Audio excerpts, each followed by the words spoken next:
매일 성경 묵상을 돕는 해설 가이드입니다. 안녕하세요. 묵상 코치입니다. 함께 읽고 나눌 말씀은 사무엘하 23장 18절에서 39절까지 말씀입니다. 사무엘하 23장 8절에서부터 시작된 다윗의 용사들의 이름이 계속 거명되고 있습니다. 이는 새로운 왕조를 세우고 그 공을 열거하는 공신록과 같습니다. 이 공신록의 이름이 옳은 것만으로도 큰 영광입니다. 하나님께서는 다윗을 위해 이처럼 많은 용사들을 붙여주셨습니다. 18절에서 23절 읽겠습니다. 또 수로의 아들 요압의 아우 아비새이니 그는 그 세 사람의 우두머리라. 그가 그의 창을 들어 300명을 죽이고 세 사람 중에 이름을 얻었으니 그는 세 사람 중에 가장 존귀한 자가 아니냐. 그가 그들의 우두머리가 되었으나 그러나 첫 세 사람에게는 미치지 못하였더라. 또 갑스엘 용사의 손자 요야다의 아들 분야냐이니 그는 용맹스러운 일을 행한 자라. 일찍이 모압 아리엘의 아들 둘을 죽였고 또 눈이 올 때 구덩이에 내려가서 사자 한 마리를 쳐 죽였으며 또 장대한 애굽 사람을 죽였는데 그의 손에 창이 있어도 그가 막대기를 가지고 내려가 그 애굽 사람 손에서 창을 빼앗아 그 창으로 그를 죽였더라. 요야다의 아들 분야냐가 이런 일을 행하였으므로 세 용사 중에 이름을 얻고 30명보다 존귀하나 그러나 세 사람에게는 미치지 못하였더라. 다윗이 그를 세워 시위대 대장을 삼았더라. 18절에서 19절은 아비새의 업적입니다. 여기서 또다시 수로의 아들이며 요압의 동생인 아비새의 업적이 나옵니다. 그는 21장 17절에서 다윗을 도와 블레셋 사람들을 죽인 용사로 언급되었는데 여기서는 좀 더 용맹한 인물로 소개됩니다. 그는 13절에서 언급된 3명의 용사 중 우두머리로 창으로 300명을 죽이는 놀라운 전투력을 보여줍니다. 그렇기 때문에 두 번째 세 영웅의 이름을 올리게 되었고 그들 중에서는 가장 뛰어난 인물입니다. 하지만 첫 번째 세 영웅에게는 미치지 못하였는데 첫 번째 영웅들은 혼자서 800명을 죽이거나 다진 전쟁을 역전시키거나 혼자들에서 블레셋 군대를 상대하는 놀라운 능력을 보여주었기 때문입니다. 그러므로 첫 번째 영웅들은 직급도 높지만 전투력에 있어서도 다윗 부대에서 가장 뛰어난 세 사람으로 평가해야 할 것입니다. 아비새가 속한 두 번째 세 영웅 그룹은 그들 다음으로 전투력이 뛰어난 영웅들입니다. 이것을 보면 전투력에 있어서는 아비새가 요압보다 뛰어난 용사이며 다윗에게 더 충성스러운 인물이라는 것을 알 수 있습니다. 반면에 요압은 다윗의 용사 명단에 이름을 올리지 못하는데 그는 다윗에게 충성한 인물이 아니기 때문입니다. 20절에서 23절은 분야냐의 업적입니다. 20절에서 23절에서는 분야냐의 업적이 기록되었는데 그는 갑수엘에 거하는 용사의 후손으로 요야다의 아들이며 여러 가지 많은 일들을 한 사람입니다. 본문에서는 용맹스러운 일이라고 하여 군사적 부분만 강조하고 번역하고 있지만 직역을 하면 많은 일들로 말할 수 있습니다. 이것은 그의 군사적 일뿐 아니라 그 외 다양한 일들을 포함합니다. 다양한 일을 했다고 번역하는 것이 정당한 이유는 다른 용사들은 전쟁 이야기만 언급하고 있는 반면 분야냐는 사자를 사냥한 일도 공적으로 언급되고 있기 때문입니다. 분야냐의 업적은 크게 세 가지입니다. 첫 번째, 뛰어난 모압 용사 둘을 죽인 것입니다. 아마도 1대1 대결을 통해 모압에서 가장 유명한 용사를 죽인 것으로 보입니다. 둘째, 눈 오는 날 사자를 죽인 것으로 눈 오는 날은 산이 미끄럽고 움직이기가 힘든데 이런 상황 속에서도 사자 사냥이 나섰고 사자를 몰아 구덩이에 빠뜨린 뒤에 사자를 직접 죽인 것입니다. 아무리 구덩이에 빠지고 그물에 걸려있다 하더라도 구덩이에 들어가 화가 나서 으르렁거리며 몸부림치는 사자를 죽이는 것은 어려운 일입니다. 그렇기 때문에 분야냐의 업적에 기록된 것입니다. 이런 모습은 사자를 염소새끼 찢듯이 찢은 삼손의 힘과 비교됩니다. 첫 번째 세 용사 중 한 명은 홀로 800명을 죽임으로 삼손과 비슷한 계력을 보여주었지만 두 번째 세 용사는 삼손의 힘에 훨씬 못 미친 것입니다. 그리고 세 번째 업적은 용모와 풍채가 매우 좋은 애굽 사람을 죽인 것입니다. 이 업적은 1대1 결투에서 이룬 성과로 보입니다. 뛰어난 풍채를 가졌다는 것은 골리앗과 같이 큰 덩치를 가진 것을 의미합니다. 애굽인은 골리앗처럼 제대로 무기를 갖춘 반면 분야냐는 막대기를 들고 나갑니다. 이런 모습은 완전군장을 한 거인 골리앗 앞에 막대기와 물매만 들고 나간 다윗의 모습을 연상시킵니다. 그리고 분야냐도 오히려 애굽인의 창을 빼앗아 그 창으로 애굽인을 죽입니다. 이런 연상은 물매만 들고 나간 다윗을 도우셨던 이스라엘 하나님께서 분야냐와도 함께 하셨다는 것을 암시합니다. 본문은 분야냐가 이런 세 가지의 놀라운 업적을 이뤘기에 새 용사의 명단에 이름을 올릴 수 있다라고 평가합니다. 23절에서 용사들의 등급을 정하는데 가장 뛰어난 용사는 첫 번째로 언급된 영웅들이고 그 다음이 두 번째로 언급된 용사들이고 그 다음이 30명의 용사들입니다. 이렇게 다윗에게는 많은 영웅들이 있었고 다윗은 이들과 함께 전쟁을 하고 적을 물리쳐 이스라엘을 구원하고 평화를 가져왔습니다. 하나님께서는 이스라엘 왕으로 세우신 다윗에게도 많은 능력과 힘을 주셨지만 그를 돕는 많은 용사들과 함께 그 일들을 감당하게 하셨습니다.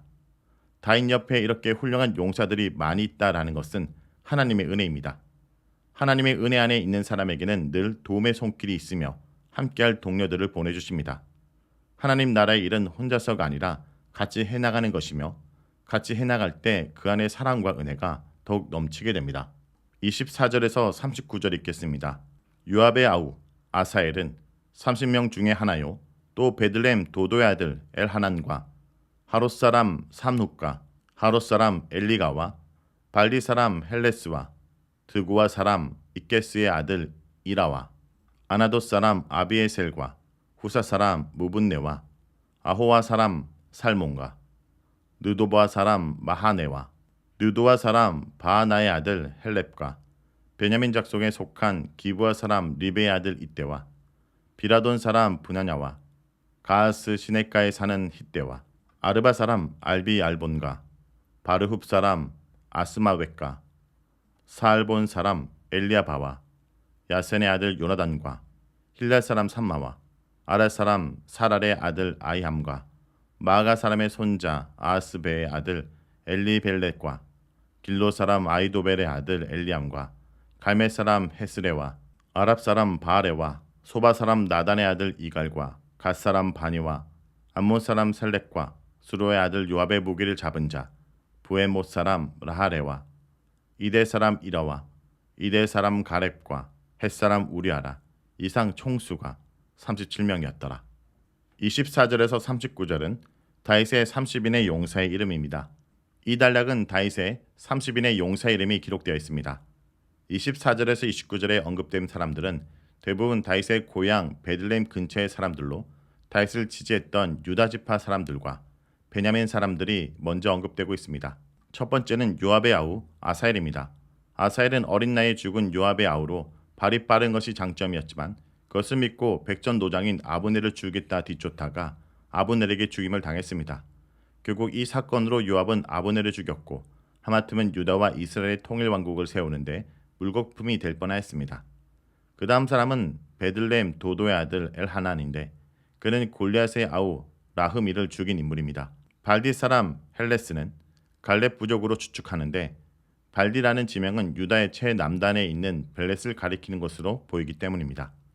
삼훗과 엘리가는 하롯 사람인데 하롯은 베들레헴 근처 한 장소로 여겨집니다.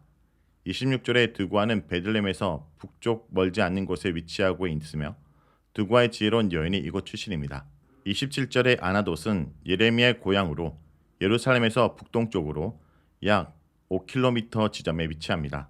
28절에 느도바도 베들레헴 인근 지역입니다. 30절에서 39절은 이스라엘 전역에서 온 사람들과 이방인들의 명단으로 이 명단은 다윗이 유다뿐 아니라 통일 왕국의 왕으로서 이스라엘 사람의 지지와 심지어 외국인의 지지도 받았다는 것을 보여줍니다. 비라돌은 에브라임 지역이고 32절에 사알본은 북쪽으로 이주하기 전 단지파의 지역입니다. 34절에서 엘리암은 길롯 사람 아이도벨의 아들인데 아이도벨은 다윗의 모사로 있다가 압살롬의 반란 때 다윗에게 반역한 인물이며 밧세바의 아버지입니다. 그런데 그의 아들은 다윗에게 충성을 바쳐 다윗의 용사로 이름을 올리고 있습니다. 아마도 다윗은 아이도벨의 반역에 대해 아내인 밧세바와 아들인 엘리암에게 연좌를 시키지 않았고 포용한 것으로 보입니다. 다윗은 반란 뒤에 유다 사람에 대해서도 하친 전책을 펼쳤습니다. 35절의 갈멜은 북이스라엘의 갈멜인지 헤브론 남쪽에 있는 갈멜인지 분명하진 않습니다. 39절에서 다윗의 마지막 용사로 햇사람 우리아가 언급됩니다. 그는 다윗에게 매우 충성스러운 인물이었지만 다윗에게 아내와 목숨을 빼앗긴 비극의 주인공이기도 합니다. 우리아의 이름이 다윗의 용사 명단에 있는 것은 다윗의 범죄를 떠올리게 합니다. 우리아 이름을 보는 순간 우리는 다윗이 밧세바와 간통한 사건과 그 죄를 덮기 위해 우리아를 죽인 사건을 기억하게 됩니다. 이것을 보면 사무엘서는 결코 다윗의 죄를 덮으려고 하지 않았다는 것을 알 수 있습니다. 허물은 허물대로 보여주고 잘한 것은 잘한 대로 보여주면서 우리에게 어떤 모습으로 살 것인지 묻고 있습니다. 다윗이 우리아를 용사 명단에 넣은 것은 우리아에 대한 사죄이며 그의 명예를 높이기 위한 것일 것입니다. 비록 자신의 죄로 죽임을 당했지만 우리아는 다윗 왕국과 하나님 나라에 충직한 용사였던 것입니다. 용사의 명단 제일 앞에 아사엘과 마지막인 우리아는 모두 사무엘서의 이야기에 등장하며 모두 죽임을 당한 인물들입니다. 아사엘은 자신의 욕심 때문에 죽은 인물이고 우리아는 무고하게 죽임을 당한 인물입니다. 이렇게 죽임을 당한 인물들을 명단 앞과 뒤에 놓음으로써 이들의 죽음을 용사로서의 죽음으로 기억해주고 있는 것입니다. 자, 여기까지가 사무엘하 23장 18절에서 39절까지 말씀입니다. 오늘 말씀을 통해 우리는 무엇을 묵상하고 적용해야 할까요? 하나님께서 사람을 붙여주실 때 서로를 위한 아름다운 섬김이 생겨날 수 있습니다. 오늘 본문에서 30명의 명단이 열거되고 있습니다. 이 명단에는 다윗이 자신의 죄를 숨기기 위해 최전선으로 내보내 죽게 했던 우리아도 포함되어 있습니다. 다윗의 용사들은 유대지파 사람들로 구성되지 않았습니다. 유다와 이스라엘 밖의 사람들도 다윗의 용사가 되었습니다. 하나님은 이렇게 다윗을 위해 여러 지역 사람들을 불러 모으셨습니다. 이들은 13절에서 17절에 나타난 것처럼 다윗에게 대단한 희생과 충성을 보였습니다. 이들은 다윗 왕국을 세우는 중요한 미끄럼이 되었습니다. 하나님께서 다윗에게 이런 복을 주신 것은 다윗을 통해 이루고자 하시는 하나님의 영광스러운 나라 때문입니다. 하나님의 백성으로 부르심을 받아 하나님 나라를 이루감에 있어서 나도 이런 은혜를 누리면서 일하고 있습니까? 내가 앞장서서 사람들을 모으고 사람들을 내 편에 두기 위해 인간적인 방법들을 쓰지 마십시오. 하나님이 보내준 사람을 기다리고 그 사람들과 마음을 합하여 하나님을 섬길 때 하나님이 우리를 통해 일하실 것입니다.